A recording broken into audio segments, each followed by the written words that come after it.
Hey everybody, welcome back to Deciphering Crypto. I appreciate you checking out the channel. Today we are going to be looking at a token called Karrat. It's misspelled for either application, for the weight of a gemstone or the vegetable, spelled Karrat, and it is a infrastructure layer for gaming and VR platforms. Let's check it out. The Karrat protocol is a very new protocol, if you even want to call it a protocol right now, because you really can't interact with it. The token was just released in late April of this year, 2024, and it is a decentralized infrastructure layer for gaming and VR. Right now, they primarily have some features that they are going to be utilizing in the future, and a framework for governance and a framework for token play, and that's primarily the basis for the protocol so far. One of the upcoming features that they have is called token play, and this is where different games that utilize the protocol would be able to take 3D or virtual reality assets or gaming assets and use them between games. One of the things that I thought was very interesting is there's no mention of any type of marketplace. There's no type of framework. It basically has some boxes with some arrows saying gas asset from game 1 to Karrat protocol to game 2. So it's kind of a basic concept right now. And I wish they would give some more details on what they plan on doing with token play, how it's going to work, a little bit more details, maybe even some type of a preliminary user interface if there's going to be a user interface out of the game, or if the user interface is just going to be available in the game. So you go to the game, you log in, and then there's a section for Karrat or maybe different NFT or different digital assets that are available in the game that you would be able to utilize from within the game. But it also makes sense that you'd be able to view those assets on chain, not in the game also, even through like a phone app or through a different type of protocol interface. One of the other upcoming features that they're going to have is governance. The Karrat token will be utilized for governance, for Karrat improvement propositions. They have a very detailed framework on how decision making of the protocol is going to be turned over to the users and to the token holders. And it goes through different phases of interest, and if there is an interest, utilizing some protocol, utilizing tokens for a project or some type of reward, that there is a mechanism in place to do that through their forums. They currently don't have a Discord or a Telegram. They utilize their own forum system. That will be available to token holders and to the protocol in the future. One of the other features that would be impacted by the governance, by anyone making decisions on how the application was going to move forward, is the KarratCoin treasury. 30% of the tokens went into the treasury, and different propositions through the governance and voting mechanisms would be able to be allocated for rewards and incentives through those mechanisms to build and grow in a positive nature of the protocol.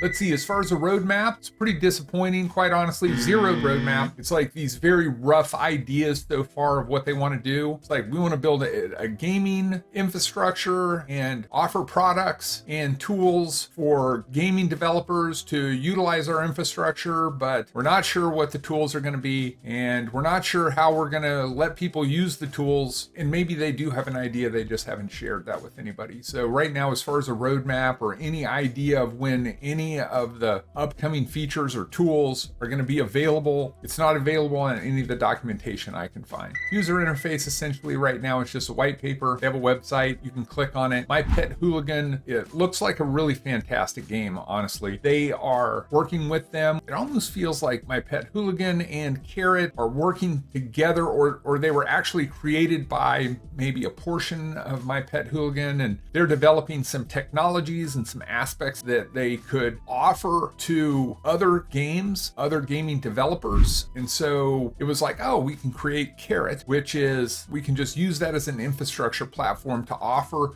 stuff that we develop in My Pet Hooligan, and we can offer that to other gaming developers, but we're still in beta on our game, and so we're still kind of developing these tools. We don't have the tools yet. I think that there's a high likelihood that that's the case, and so once we see the game getting closer to completion or to that beta being completed, that they'll start taking some of these tools and these technologies that look very cool, by the way. They're very impressive with facial recognition and emotion recognition and implicating that into the game. It's very cool, but having those tools available on Karrat also. But how that relationship is, I know they launched as a partner, but how exactly that relationship works, I'm not 100% sure, but it'll be very interesting to find out what happens in the future. So revenue stream, Karrat plans on utilizing basically different products and services to offer to gaming developers and to gamers to generate revenue for the protocol. From what I can understand, they had mentioned security in the white paper several times. When I typed into ChatGPT if they had done a security audit, it said that they had done a security audit in the first quarter of 2024. Although it referenced their documents, I couldn't find the specific security audit in their documents, but it was mentioned and has been mentioned. As far as support goes, I thought it was really interesting. They're one of the few protocols, I don't remember a protocol that doesn't utilize a Discord or a Telegram. At some point, these guys, they don't have a Discord or a Telegram. They actually have their own forums. This is where they're going to be doing their governance, and this is where, if you have any questions or anything like that, you can go to their forums and sign in. Very responsive, but this is where the governance, all the interaction within the community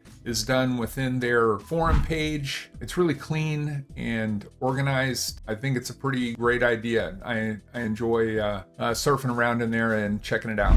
Next, we have the reputation. There's lots of eyes on this protocol right now. Lots of people, lots of money is very interested in this protocol. They only have about 28,000 followers on Twitter right now, but they do post regularly. Most of the stuff they post isn't on advancements from their own protocol, but people that they're working with, the AMGI and My Pet Hooligan, they're getting really far in the development of their games and those storylines. So it's definitely an exciting time for the protocol in the sense of their partners are really coming down with some finalized content and, some digital experience for these users. As far as partnerships goes, it says they have a partnership with Palantir and they have a partnership with NVIDIA, although I didn't see anything specific in their white paper, in their documentation, or on their Twitter feed that that's the case. I know that My Pet Hooligan was working with NVIDIA, Palantir, that is referenced on their site. And again, this might just be this relationship thing that I'm not picking up or that I'm just missing, because they really try to kind of sell themselves as separate entities, but they're definitely doing a lot of stuff. I mean, they were partnered at the launch, so they definitely have a very close relationship. I'm just not exactly sure what that relationship is right now.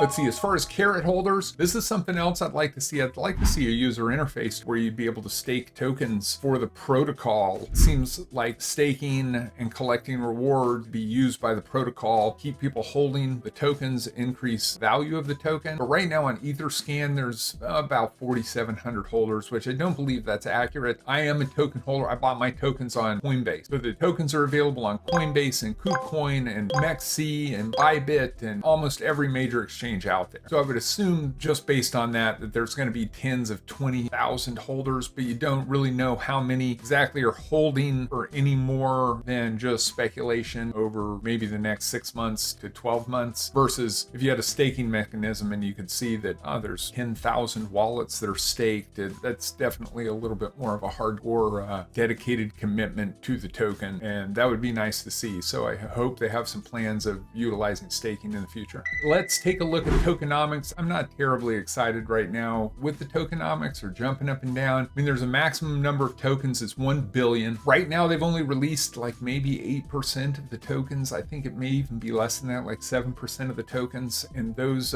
tokens were distributed. Some were airdropped to some NFT holders and more over the next year or so. If My Pet Hooligan NFT, then you can also get some tokens, and then you can obviously buy the tokens off of any of these major exchanges. But 90% of the tokens are held up. So the market cap right now is like 96 million, but the fully diluted valuation of the token is $1 billion, 10 times more than the actual market cap. There's a lot of tokens out there that are held back for the community. You have early contributors that it's 20%. The on-chain governance fund is 30% of the tokens. So there's a lot of tokens out there that are just currently locked up. They're going to be released over the next 2 to 4 years if you look on the vesting schedule. So as far as for a long-term hold, if you're going to hold this token for 6 to 8 years, I would say absolutely buy the token. And this is not financial advice, but you could buy the token, you could hang on to it for a long period of time, all that vesting, and see how the company does. It's in its infancy. What kind of tools are they going to come out? How well received are the tools going to be? How many other gaming developers are going to be utilizing this tools? What kind of revenue are they going to see? If all of those things ends up working out, that 1 billion, I think, could be 4 to 7 billion by 2030. But over the next 2 to 4 years, I think that there's going to be so much pressure from these vesting. When you have 5% of the tokens released onto the market, that just puts an immense amount of downward pressure on price when there's constantly new tokens that are being sold. So I think for the short term being a year or two, it's very unlikely that price is going to get up there. They're absolutely in a full-on, as everyone knows, there could be in a massive amount of buying pressure, and we could get 4 billion fully diluted. So maybe 4x in the short term, but who knows? But that's my best guess. I do hold some tokens that, quite honestly, for me, I'm just looking through maybe a month or 2 months after Ethereum NFTs. That's about all I have right now for Karrat Protocol. I hope you enjoyed it. I appreciate you watching. I love the comments. Thank you so much. Keep them coming. I think next week I'm going to do Vanar. I'm going to look into that. And then I had a request for high-low, which I'm taking a look at that. It looks like a very interesting protocol. Remember, this is not financial advice. Crypto is extremely risky. This could all be at zero tomorrow. Definitely don't listen to what I'm saying. I'm just a guy that does construction during the week. I do cryptocurrency on the weekends and after work. I'm learning, and I appreciate you learning with me. Have a fantastic week. I'll see you next time on Deciphering Crypto. Take care.